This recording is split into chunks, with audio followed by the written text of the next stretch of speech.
malaking tsansa, malaki ang tsansa ng ating butihing Vice President na dismiss yan.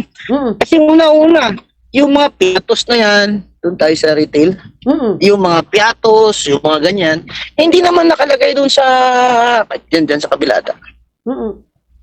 Hindi naman nakalagay sa hindi naman nakalagay sa notice of disallowance, wala yung mga pangalan At saka yung notice of disallowance is not yet final and executory.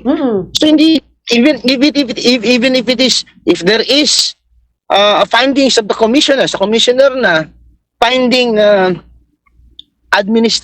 finding that upholding the notice of disallowance and requiring the vice president na bayaran yung pera na yon. Although it is executory, once appealed to the Court of Appeals or to the Supreme Court as this case, certiorari, the decision is not yet final. So, since hindi siya final, premature. Premature itong kaso ni Vice President sa impeachment. That is violation of exhaustion of administrative proceeding.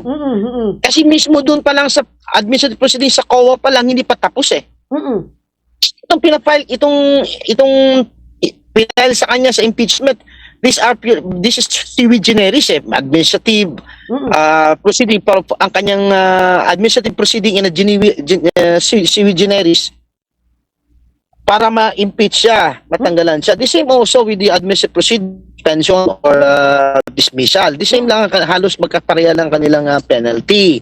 So, magaling ang abogado ng ating Vice Presidente at natumbok nila yung mga piatos-piatos na yan na walang, it has no legal weight at all. Okay.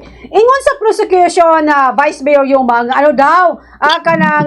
ingon nila nga, dili man ni criminal case, impeachment court ang atong gisultan, betrayal of public trust, Vice Mayor.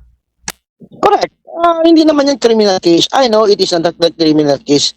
Impeachment proceeding is a sui generis. It cannot be criminal or it can be administrative. So, ang habol po sa impeachment proceeding po, impeachment, it's only for the dismissal of BP as the Vice President of the Philippines. And once found administrative liable,